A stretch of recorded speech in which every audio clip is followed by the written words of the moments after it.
ऐसा है, कुछ चमचों ने अमानतुल्लाह के जहन में दो तीन चीजें बता दी हैं। कोई तो उसे अशफाकुल्लाह खां बता रहा है, तुम अशफाकुल्लाह खां बनने वाले हो हिंदुस्तान के, तुम आजम खां बनने वाले हो पूरे हिंदुस्तान के, है ना। और कोई उसे पता नहीं जिना बताने लगता है। उसके जहन में इतनी गलत फहमियाँ पैदा हो गई हैं कि वो गलत फहमियों में ही मारा जाएगा, है ना। मुझे अल्लाह का शुक्र है, मुझे कोई गलत फहमी नहीं है। हम तो हैंड टू माउथ हैं, हम तो सड़कों पे लड़ाई लड़ते हैं। हम तो अपने कौम और मिल्लत के मसाले अगर जामिया नगर के हल कर लें, हाँ बोलेंगे हर मसले पर, लेकिन हाँ हौसले से और हिम्मत से लड़ाई लड़ेंगे और इंशाल्लाह उन मसाइल को हल करेंगे। ठीक है, शुक्रिया भाई। अरीबा जब 7 साल की थी तब आप इलेक्शन जीते थे और इस बार आपके बिना अरीबा ने इलेक्शन जीता, इसको कैसे आप देख रहे हैं? उसकी सलाहियत का लोहा पूरा एरिया मान रहा है।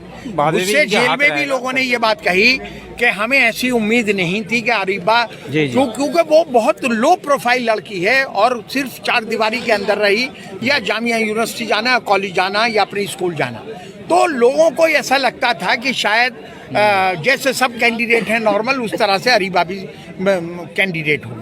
लेकिन मेरी गैर मौजूदगी में जब पहला इंटरव्यू दिया तो लोगों ने मुझसे, मीडिया के लोगों ने कहा कि शायद आप अंदर से ट्रेंड करके लाए हैं। मैंने कहा नहीं, आपको गलतफहमी है ना। बत्तख के बच्चे को कोई तैराना नहीं सिखा सकता, आपकी दुआ है ना। मैं जेल में था तो उसने देखिए अपनी मेहनत, अपनी हिम्मत, जुर्रत और अपनी सलाहियत से पूरे एरिया में लोहा मनवाया और लोगों ने ये बात मानी। और जिन्होंने वोट भी शायद नहीं दिया होगा वो भी इस बात को सराहते हैं अरीबा का। मैं आपको सही बात बता रहा हूँ। इस जीत पर शाहीन बाग के लोगों को क्या कहना चाहिएगा, महिलाओं को क्या कहना चाहिएगा? मैंने देखा कि महिलाएं बहुत बड़े लेवल पे, क्योंकि जो CNRC का डेमोन्स्ट्रेशन हुआ और जो धरना शाहीन बाग से चला, पूरी दुनिया में शाहीन बाग का नाम रोशन किया, उसमें सबसे बड़ा रोल यहाँ की महिलाओं का था, यहाँ की ख्वातीन का था। तो अरीबा भी उसी का हिस्सा थी, उस टाइम पे भी जाती थी, लेकिन मैंने कहा लो प्रोफाइल है, कभी स्टेज शेयर नहीं करी।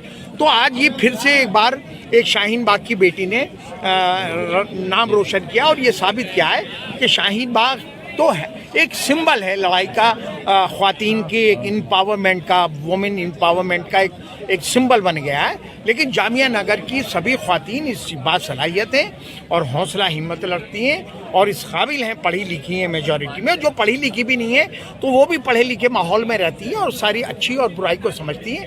उसमें जो एक इजाफा हुआ वो अरीबा के जीतने से हुआ। आसिफ भाई, एक लास्ट सवाल है कि आप 2 बार MLA रहे, काउंसलर रहे, फिर भी लोगों ने दोबारा आपके परिवार पर भरोसा किया है।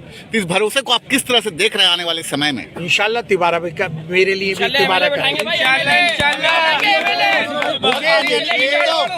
मुझे देखिए, मैंने ओखला के लिए बड़े खून पसीने से सींचा है और 20 साल मेहनत करके ये मैंने हासिल करी थी। ये सब चोर उचक्के रातों रात जो हैं ये काउंसलर MLA बन गए, है ना। इन्होंने कोई सेक्रीफाइस तो किया नहीं था, ये आते ही आसमान पे लाते मारने लगे। कोई 200 करोड़ का हो गया, कोई 500 करोड़ का हो गया, कोई 1000 करोड़ का हो गया, बिल्डिंगें बनाने लगे, डिस्प्यूटेड प्लॉट खरीदने लगे, है ना। और क्योंकि इन्हें अच्छी बुरी का तमीज़ नहीं, पुलिस की दलाली करने लगे, एडमिनिस्ट्रेशन की मुखबरी करने लगे।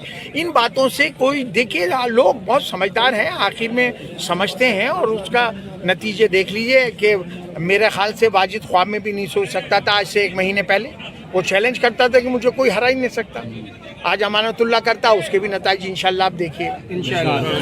आसिफ साहब, एक लास्ट सवाल कि मतलब आपके जेल जाने के बाद ये बातें उड़ रही थी बाहर कि आसिफ साहब जानबूझकर गए हैं, अरीबा को जिताने के लिए गए, सिंपैथी पाने के लिए गए, इसके बारे में देखिए,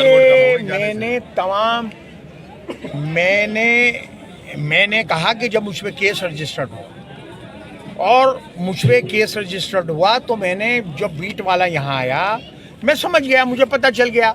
मैंने कहा कि भाई मेरी अरेस्टिंग होनी है तो मैं आ जाता हूँ, थाने आ जाता हूँ या उसमें चला जाता हूँ। लेकिन देखिए, मैं कभी ढोंग फरेब नहीं करता, मैं नहीं करता, मैं ईमानदारी से लड़ाई लड़ता हूँ। हाँ, इस बार मैं ये मानता हूँ कि मेरे साथ ज़्यादती पुलिस ने करी है। जो ज़्यादती की है वो भी आपको बताया कि जिस अंदाज में मुझे लेकर गए, कम से कम 400-500 पुलिस वाले थे और मुझे हवा में टांग के ले गए, मेरे पैर जमीन पे लगे ही नहीं। अगर वो मुझसे ये कहते हैं कि आसिफ साहब चलो अरेस्टिंग करने आए, तो मैं तो पहले भी ऐसे ही गया था। आके भी ऐसे ही चला जाके गाड़ी में बैठ जाता। मैंने तो कहा नहीं था तुम हवा में टांग के ले जाओ। जिस तरह से उन्होंने मुझे रात को गाड़ी में एक अलग से इनका कोई ठिकाना है उसके लॉकअप में रखा इन्होंने मुझे।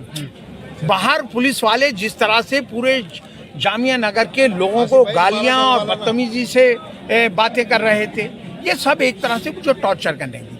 और दूसरी बात ये देखो, मिली भगत होती है, दलाली होती है। आपको पता है मैंने पुलिस की जातियों के खिलाफ हमेशा ईमानदारी से लड़ा और ये लड़ाई फिर हमारी कल से जारी है।